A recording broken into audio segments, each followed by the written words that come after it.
les pido que abran sus Biblias en Éxodo capítulo 20, versículos 4 al 6. Éxodo 20, versículo 4 al 6. Me dicen que ocupan Reina Valera 60, ¿cierto? Sí, sí que estamos bien. Muy bien. ¿Lo tenemos? ¿Sí? Ustedes me acompañan en la lectura. Dice así la palabra del Señor. No te harás imagen ni ninguna semejanza de lo que esté arriba en el cielo, ni abajo en la tierra, ni en las aguas debajo de la tierra. No te inclinarás a ellas, ni las honrarás, porque yo soy Jehová tu Dios fuerte, celoso, que visito la maldad de los padres sobre los hijos hasta la tercera y cuarta generación de los que me aborrecen, y hago misericordia a millares, a los que me aman y guardan mis mandamientos. Amén. Les pido que oremos. Señor Padre Celestial, estamos frente a tu palabra, la cual es poderosa, es pesada, palabra que nosotros no podemos contener, y por eso oramos para que tú ablandes nuestros corazones, para que abras nuestros oídos espirituales y podamos escuchar claramente tu voz. Señor, bendice esta iglesia, en el nombre de Jesús. Amén. Qué tremenda misión esto de estar viendo una serie de los 10 mandamientos. O sea, esta es una serie de puros palos, porque los 10 mandamientos son puros no harás esto, no harás esto otro. Es una serie llena de palos, así que les compadezco, hermanos. Están generando carne de chancho con cuero de chancho, con esta serie. Así que lamentablemente vamos a seguir en esa misma tónica. Lo siento. Cuando yo reflexionaba en el pasaje y lo estudiaba, evidentemente el texto habla sobre la idolatría, sobre esta cosa de erigir dioses, de tallar. De hecho, uno de los verbos que está inserto en los mandamientos tiene que ver con el tema de tallarse un dios, de forjar un dios para mí. Y mirando eso, no podía dejar de recordar el Salmo 115, que yo creo que ustedes lo conocen, ¿cierto? Que el rey David hace una especie de apologética de cómo es tan ridículo adorar dioses falsos, porque cuando termina el Salmo, o casi al final, dice, bueno, así como son esos dioses, mudos, sordos, que no se mueven, que no palpan, que no caminan, así también son quienes los edifican, quienes los tallan, quienes los hacen. O sea, son gente muerta. Básicamente la gente hace ídolos a su semejanza, a su imagen, porque están muertos.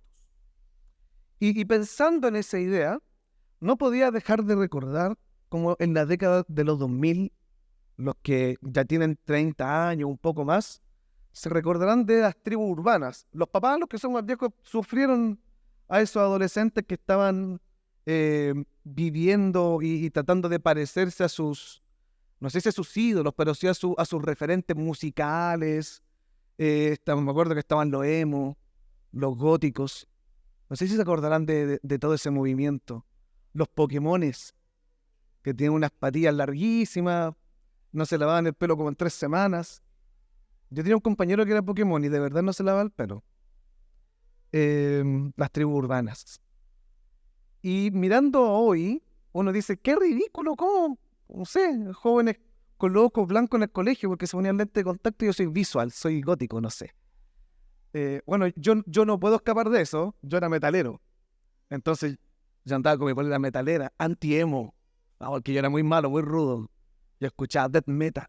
Entonces no, yo era era superior a ellos, pero puras tonteras. Yo sé que esto puede parecer chistoso hoy, pero básicamente es lo ridículo de la idolatría. La idolatría es tan ridícula que buscamos parecernos a eso que en realidad anhelamos en nuestro corazón, porque la idolatría es eso. La idolatría es un síntoma visible de lo que está en tu corazón. Eso es idolatría. La idolatría es un síntoma visible, palpable, de lo que hay en lo profundo de tu corazón y tú lo extiendes hacia afuera. Entonces, podría ser muy ridículo las tribus urbanas. Hoy no tenemos tantas tribus urbanas y todo eso, pero creo que si tú haces una reflexión de tu vida, de tu cotidianidad, te vas a dar cuenta de cuánta idolatría tienes en tu vida, de cuántos dioses estás tallando, de cuántos ídolos estás forjando en tu vida. Entonces, sobre eso yo te quiero hablar en esta tarde. Yo tengo 3 cosas. El texto no se divide básicamente en 2 secciones, pero sí creo que hay 3 ideas. Y esas son las ideas que me gustaría transmitirte en esta tarde. Lo primero está en el versículo 4, entonces si usted tiene su Biblia, no la cierre, quédese ahí en su Biblia. Dice así el versículo 4.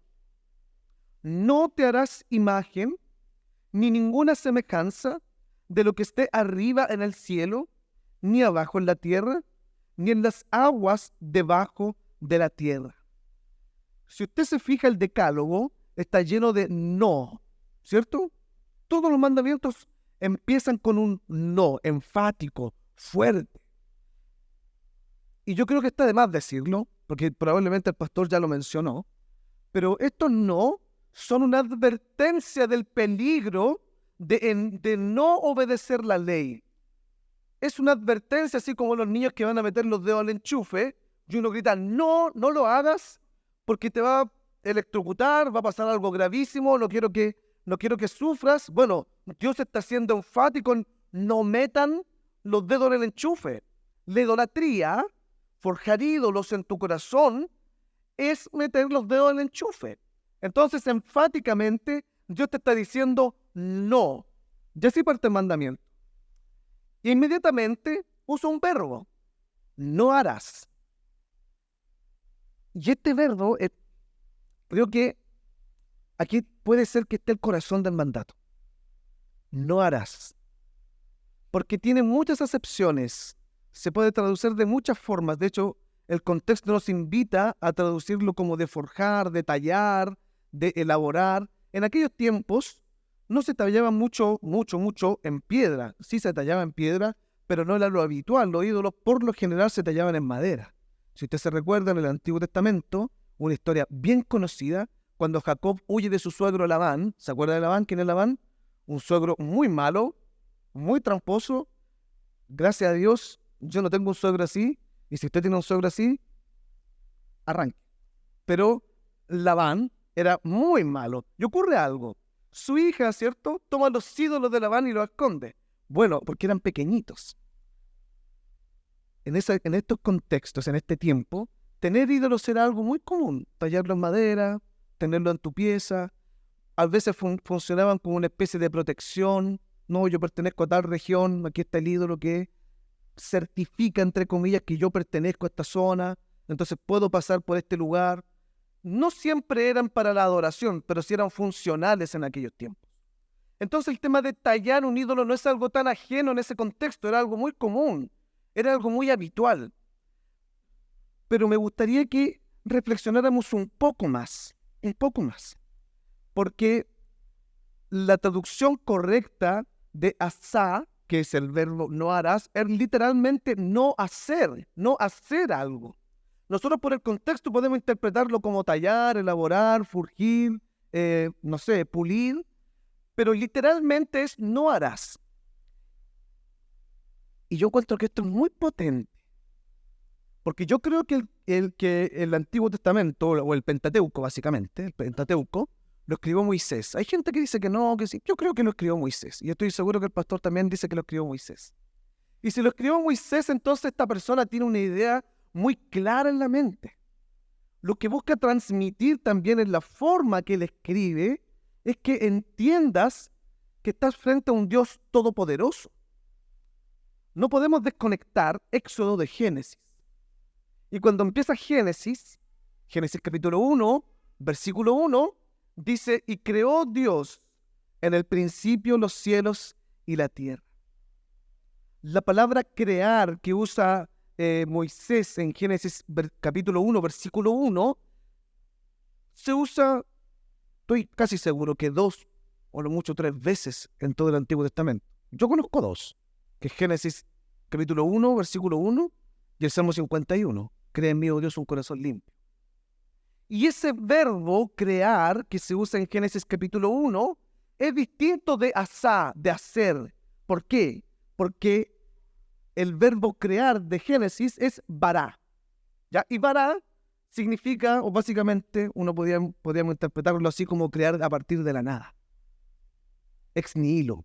Entonces Dios creó de la nada.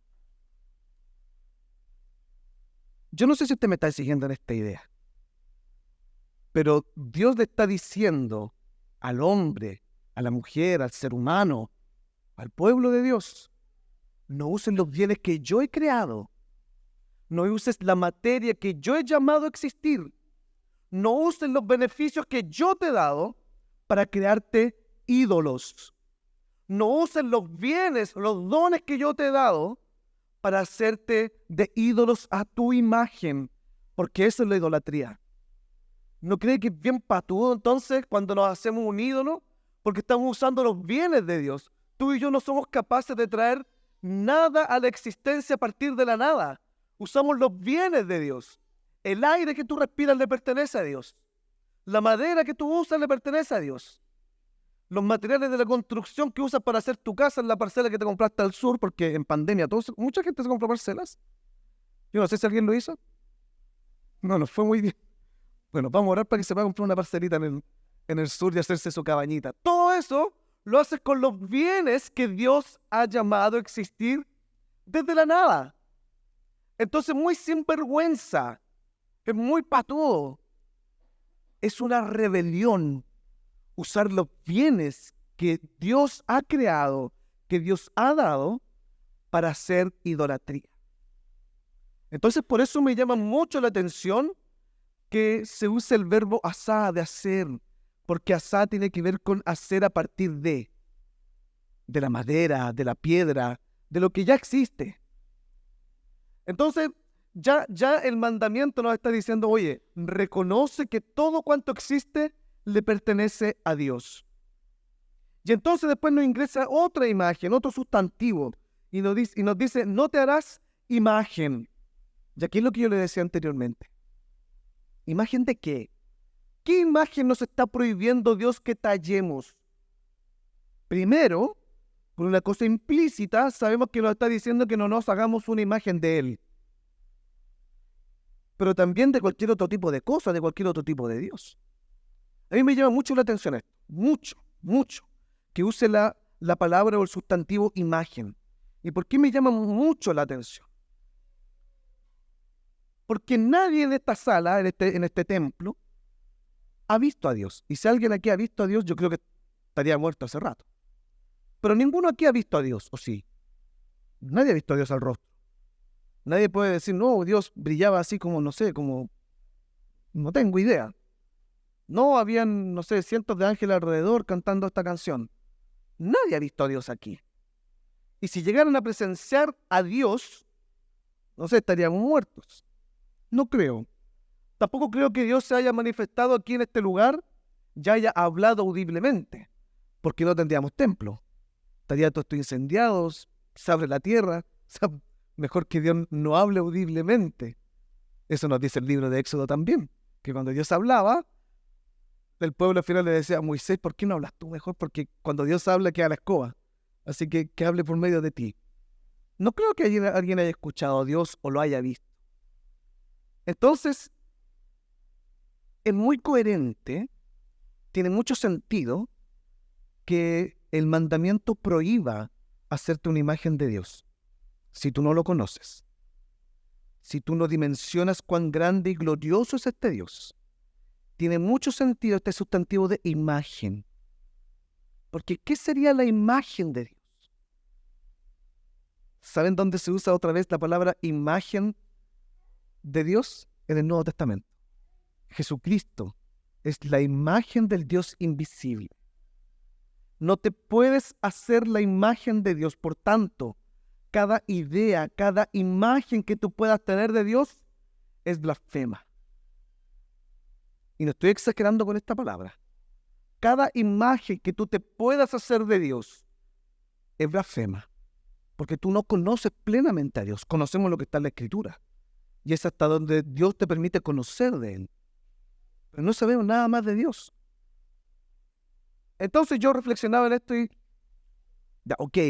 nosotros hoy, en el siglo XXI, Por un lado, no somos católicos, apostólicos y romanos y no tenemos imagen y santito en la casa. Y si alguien lo tiene, no sé. Pero no creo. Como buen cristiano, yo creo que si tal vez usted se compró una casa usada y tenía una virgencita afuera, la hizo tira. Eso es lo que hizo mi abuelo. Se compró una casa, vio una virgen afuera, la rompió. La destruyó. Nosotros hoy en día no nos tallamos ídolos. Nadie va a la feria a comprarse un ídolo de Jesús. Voy a poner ese ídolo de Jesús para que la casa esté protegida. Bueno, hay gente que abre el Salmo 91, ¿no? Como para la protección de la casa. Pero también aquí no creo que nadie haga eso en su hogar. Entonces, si no nos tallamos ídolos, si no estamos ahí con el formón haciéndonos una imagen, o con alguna greda o alguna cerámica haciéndonos alguna imagen de Dios, ¿cómo nosotros podríamos traducir a nuestro tiempo esta cosa de tallar ídolos? No estamos en un tiempo de tallar, no estamos en un tiempo de forjar. Entonces, ¿cómo no hacemos los ídolos? Los ídolos los tallamos en nuestro corazón. Los ídolos los tallamos en nuestra mente. Yo creo que Dios es así. Yo pienso que Dios actúa así. Es que yo siento que Dios debe ser así. Es que Dios, ¿cómo va a ser tan malo? ¿Cómo va a salvar a algunos y los demás no los salva? Yo no creo que Dios sea así. ¿Cómo Dios puede permitir esto? ¿Por qué me pasa esto a mí? No creo que Dios sea de esta forma. No, esto tiene que ser obra de Satanás, porque me ha ocurrido esto y esto y esto otro. Entonces empezamos a tallar un Dios que es completamente distinto al Dios que está en la Biblia. Sin darte cuenta, empiezas a tallar en el taller de tu corazón un Dios falso. Te haces una imagen de Dios que no corresponde. Y tal vez estás viviendo una vida y estás rindiéndole culto a un Dios que no es el Dios de la Biblia. Y tal vez crees que eso está bien, porque vienes a la iglesia, porque te portas bien, porque diezmas, porque ofrendas bien, porque conversas con el pastor, porque le mandas WhatsApp, estoy preocupado por el pastor. Y crees que eso está bien, pero tal vez tienes una imagen de Dios completamente errada y te has forjado, has pulido a un Dios que no es el Dios de la Biblia, no es el Dios de Israel, no es el Dios que abrió el Mar Rojo, no es el Dios que creó todo el universo, no es el Dios que trajo el diluvio, no es el Dios que envió al Señor Jesucristo a morir por nosotros. Tal vez tienen la idea de otro Dios. No es necesario que talles un Dios. No es necesario que agarre una madera y te haga una imagen de Jesús o del Espíritu Santo. Tal vez tienes una idea de Dios tallada en tu corazón y que eso es mucho más difícil que agarrar un ídolo y arrojarlo al fuego. Es mucho más difícil quitar ese ídolo de tu corazón que romper una virgencita que está en la casa que compraste, como lo hizo mi abuelo. Si ese es el caso, yo te invito a que te arrepientas, a que quites esa forma errada de pensar, que te arrepientas, porque nuestro Dios no es un Dios de bolsillo, nuestro Dios no es un Dios a tu medida, a tu imagen, a tu semejanza. Nuestro Dios es un Dios glorioso. Yo hace un tiempo atrás miraba algo que me dejó loco, pero no lo entendí, no tengo idea cómo funciona, porque no soy astrónomo. No sé si vieron el documental esto de Cosmos, del negrito que dice que todos somos polvo de estrellas. Bueno, en ese documental sale de que en el universo están las cuerdas. No sé cómo se llaman esas cuerdas. Y que si nosotros pudiésemos doblar esas cuerdas que están en el universo, podríamos viajar en el tiempo. Esto es locura, ¿cómo? O sea, ¿cómo nuestro Dios puede ser tan grande, tan glorioso, tan poderoso, tan fuerte? Que yo creo que Él tiene la capacidad de doblar esas cuerdas porque Él las creó. Y nos hacemos una imagen errada de quién es Dios. Y lo metemos al bolsillo. Qué horrible. Qué horrible. Este mandato no es para los tiempos de Moisés, sino que sigue vigente hoy. Entonces yo te invito a que reflexiones en tu corazón, que ores al Espíritu Santo y que el Espíritu Santo destruya el taller que hay en tu corazón, que destruya todas las herramientas con las que construyes tu Dios a tu medida y te vuelvas al Dios verdadero. Lo segundo que yo tengo que decirle está en el versículo 5. Nos dice: no te inclinarás a ellas, ni las honrarás, porque yo soy Jehová, tu Dios, fuerte, celoso, que visito la maldad de los padres sobre los hijos hasta la tercera y cuarta generación de los que me aborrecen. No te inclinarás a ellas. El problema más grande de la humanidad, el problema más importante que tenemos, es que amamos de forma desordenada, es que nuestros corazones están desviados. Ese es el problema más grande de la raza humana. Yo creo que usted conoce a Arquímedes, ¿o no? Sí, el punto arquimediano, la palanca. Dame una palanca y muevo el mundo. ¿No? ¿Sí? Bueno, lo vean en Google. Métase en su casa en Google, Arquímedes, ¿ya? En punto arquimediano. El punto arquimediano, ¿qué me dice? Que si con una palanca, tú me pasas un palo, ¿ya? Yo puedo mover una masa de gran magnitud. O sea, Arquímedes, yo creo que más de alguna vez lo podríamos haber hecho. Hay un filósofo cristiano que dice que el punto arquimediano del mundo es el corazón. El corazón mueve el mundo. Aquí hay un hermano que es médico, ¿cierto? Se va para Chiloé. Qué bonito es Chiloé. Y yo creo que el hermano conoce perfectamente todos los males que provoca fumar. Entonces, ¿por qué yo no voy muy poco al médico, pero de repente cuando voy ahí en el consultorio, veo uno que otro médico fumando?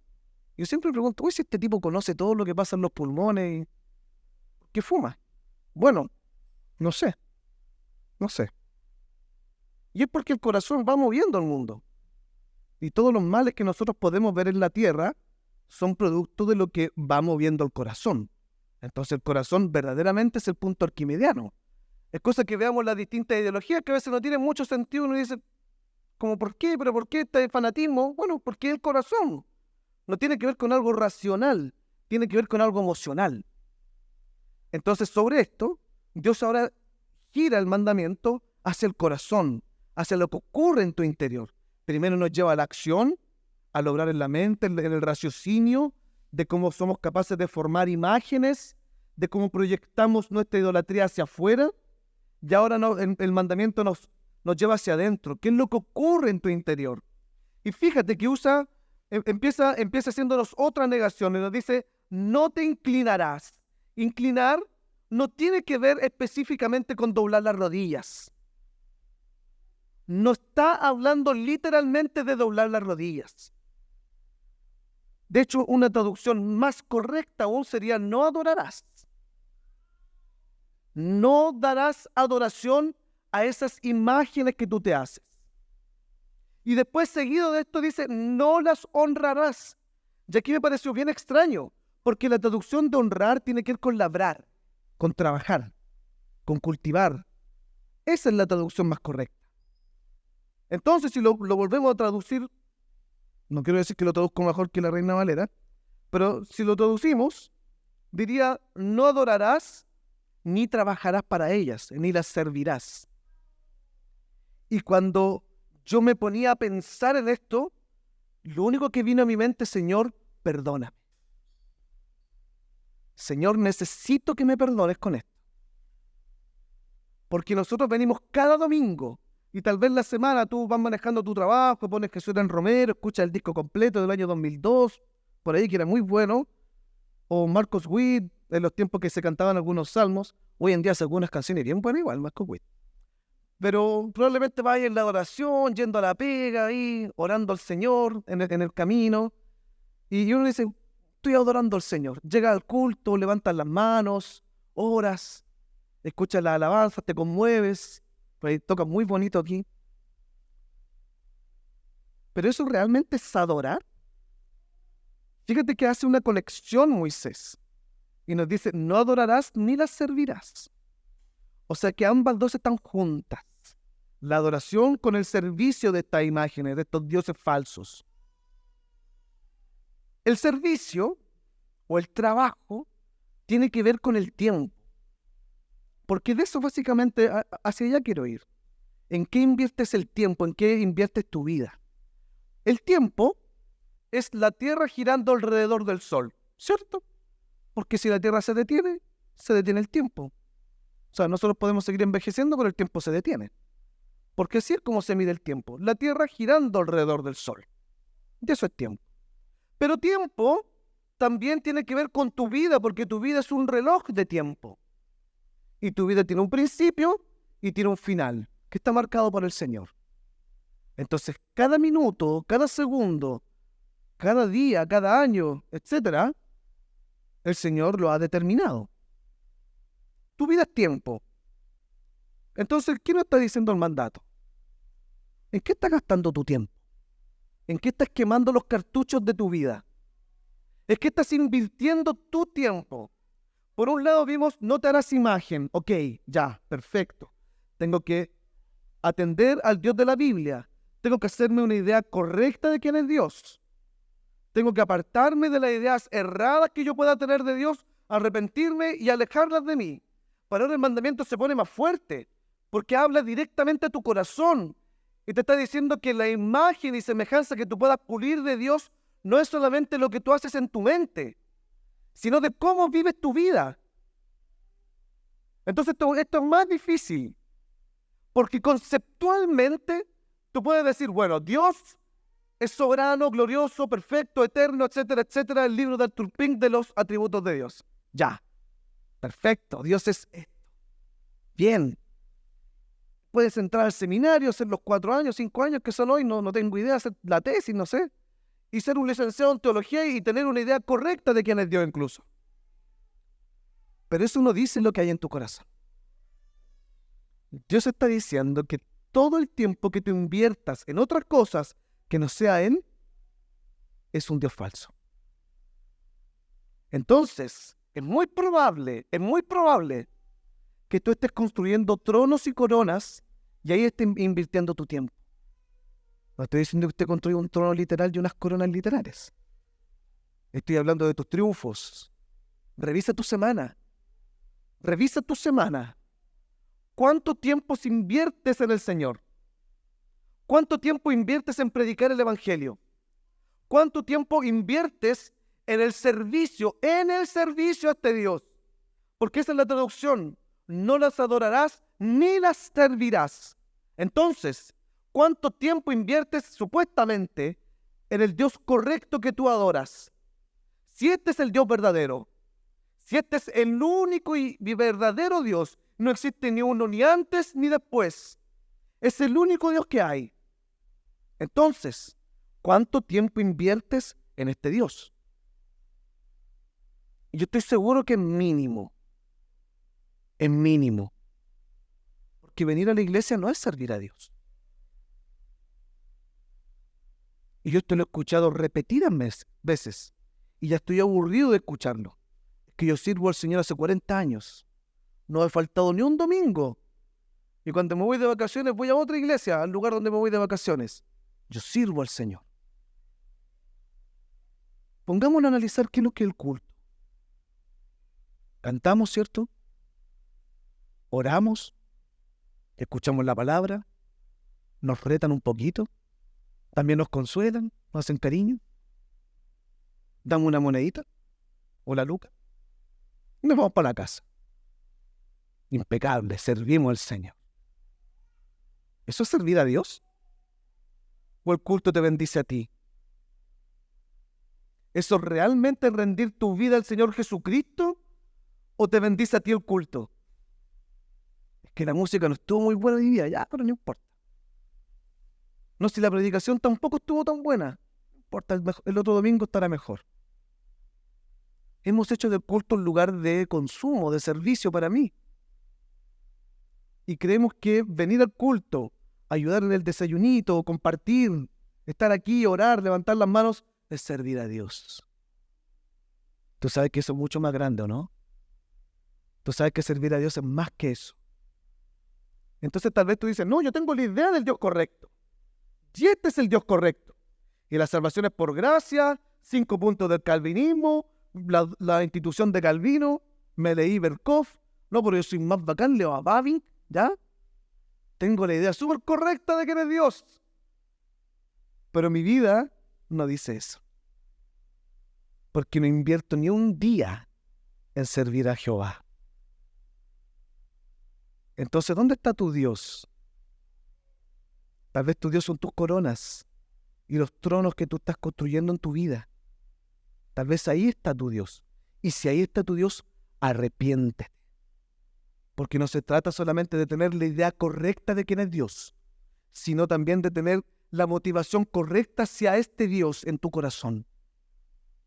Porque lo que hay en tu corazón mueve tu vida. Lo que está en tu corazón es lo que mueve tu vida. Entonces tienes que hacer un análisis de tu vida también. Y fíjate, este es un poquito más largo, que yo encuentro que esto es terrible, porque el texto nos dice que esto es igual a maldad. No invertir tu vida en Jehová, no invertir tus años, tus minutos, es lo mismo que hacer el mal. Porque fíjate lo que dice el texto. Porque yo soy Jehová tu Dios, fuerte y celoso, que visito la maldad de los padres. O sea, aquellos que no invierten su vida en Jehová, aquellos que no invierten sus años en Él, son hacedores de maldad. Cuando ves al pobre y al menesteroso y no buscas servir a Jehová en Él, eres un hacedor de maldad. Cuando ves las distintas injusticias que pasan en la tierra y no inviertes tiempo en ellas, eres un hacedor de maldad. Porque ¿qué diferencia hay entre quien la practica y quien la omite? Ninguna. No hay ninguna diferencia. Entre el que ve golpear a alguien y no hace nada, son los dos abusadores. ¿Qué diferencia hay? Y fíjate lo que dice el pasaje. Visitaré la maldad de ellos, a sus padres y hasta la cuarta generación. ¿Sabes por qué? Porque esta maldición se hereda. Esta imagen errada de quién es Dios, estas prácticas erradas del servicio a Dios, se heredan. Y con esto quiero cerrar el segundo punto. Yo me tengo que arrepentir fuertemente de esto. Porque la idolatría es muy sutil. La idolatría está en lo cotidiano, en lo que no es sorprendente, en esas cosas que parece que no tienen mucho sentido, en esas cosas que en apariencia son insignificantes. Pero ¿cuánto tiempo pasas jugando en el teléfono? Yo paso harto tiempo. ¿Cuánto tiempo pasas viendo Netflix? ¿O cuánto tiempo pasas metido en las aplicaciones? Tal vez tú tienes hijos. ¿Qué están viendo tus hijos? El papá llega del trabajo, se siente y pone televisión, porque dan malas noticias. Y al hombre nos gusta enterarnos de las malas noticias. Ponemos televisión. Y eso lo están viendo tus hijos. Hoy día no me siento muy bien, así que no voy a ir a la iglesia. Eso lo ven tus hijos. Hoy estoy muy cansado hoy. ¿Para qué vamos a orar? ¿Para qué vamos a hacer el devocional? Eso lo ven tus hijos. Por eso el Señor dice, yo visito la maldad de los padres y hasta la cuarta generación, porque esta maldición se hereda. Rómpela. Córtala. Termina con esto. Termina con esto, porque Dios es fuerte y celoso y no pasará por inocente al que es culpable. Rompe con esto, porque es una maldición. Y ya con esto voy terminando el último punto. Versículo 6. De aquí viene lo precioso. Y hago misericordia a millares, a los que me aman y guardan mis mandamientos. Qué hermoso es este versículo. Realmente es hermoso. Porque creo yo, personalmente, que Moisés es brillante escribiendo. Pero Dios es mucho más. Mucho más. ¿Cómo empieza el mandamiento? No harás. ¿Cierto? No pulirás. No fabricarás. Pero en la parte final, Dios está diciendo, yo hago. O sea, lo mismo, hay un paralelismo entre el hacer del hombre y el hacer de Dios. El hacer del hombre es hacer ídolos, adorar de forma errada. Ese es el hacer del hombre. Y el hacer de Dios, ¿cuál es el hacer de Dios? Yo hago misericordia.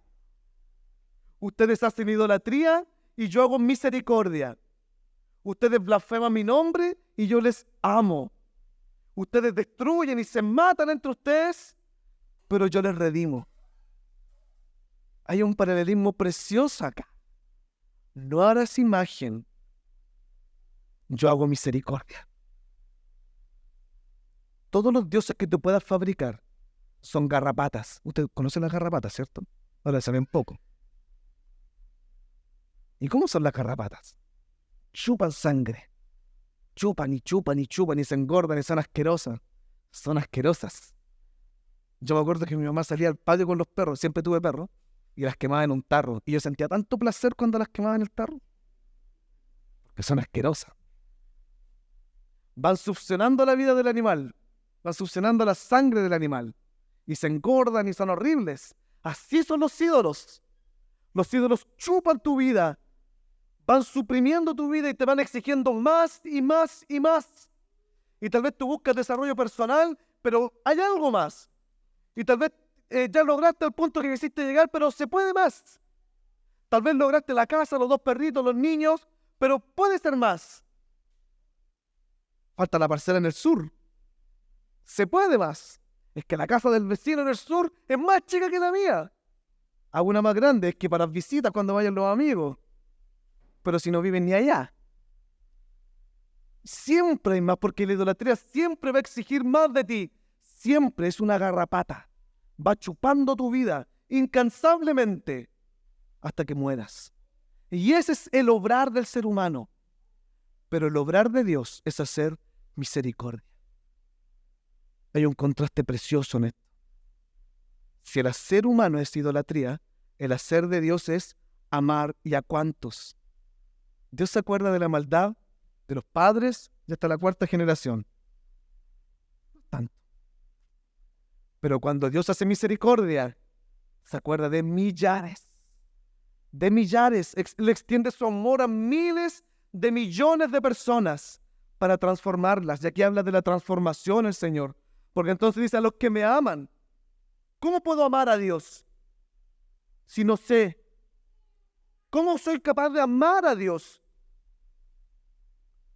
Yo sé que usted ama al Señor. Yo no puedo juzgar lo que ocurre en su corazón. De principio yo creo que si usted está aquí sentado escuchando, es porque usted ama al Señor. Tal vez no lo ama profundamente como manda la ley.